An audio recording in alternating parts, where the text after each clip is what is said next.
23. Weather and traffic together. Good morning, Elena. Hey, good morning. So you noticed how smoky it was yesterday?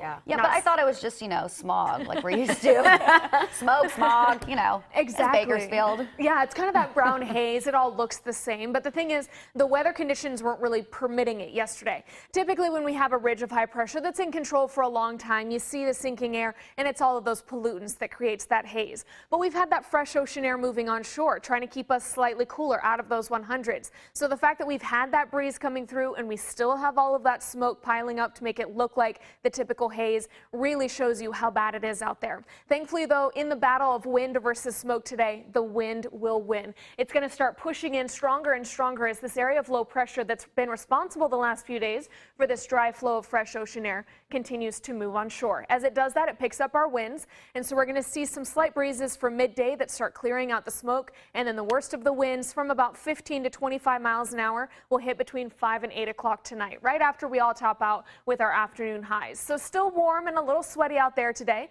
but at least it's beautiful overnight. 69 in Bakersfield right now, just 67 in Wasco and 63 in Taft, while Tehachapi, Lebec only in those upper 50s. There are the winds as they come through, 18 miles an hour in Mojave and Lancaster, so you're going to see those kicking up like I mentioned. As they come on through, please be careful on the passes, and we could see a little tiny bit of blowing dust out in our deserts today, but it doesn't look like we need any wind advisories out there just yet. So even with the clearing of the smoke, I'm going to leave air quality unhealthy for sensitive groups today, and the pollen forecast as they still ride around on the breeze, those pollens will be medium. So here's a look at the temperatures. 94 in Bakersfield, again still hot and sweaty, but at least it's down from the upper 90s. So very nice that everyone here in the valley is so far below our average for this time of year.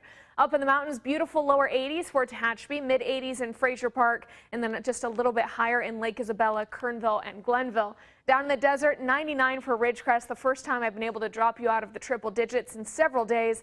93 and windy in Mojave today. Here's a quick look outside at that traffic where you need to be careful on the passes, but also keep in mind that Saturday morning they're going to finally blow up that big ugly plant that we've had on the corner of Rosedale and Coffee. So BPD between the hours of 5 and 6 a.m. they're going to shut down Coffee Road from Rosedale down to Brimhall, and they're also going to shut down Jetway, that little driveway that gets you into the Lowe's parking lot there, because they don't want anyone stopping and looking at this implosion. You also shouldn't stop along Rosedale Highway. They're going to be ticketing people early Saturday morning if you do that. Aaron and Larissa.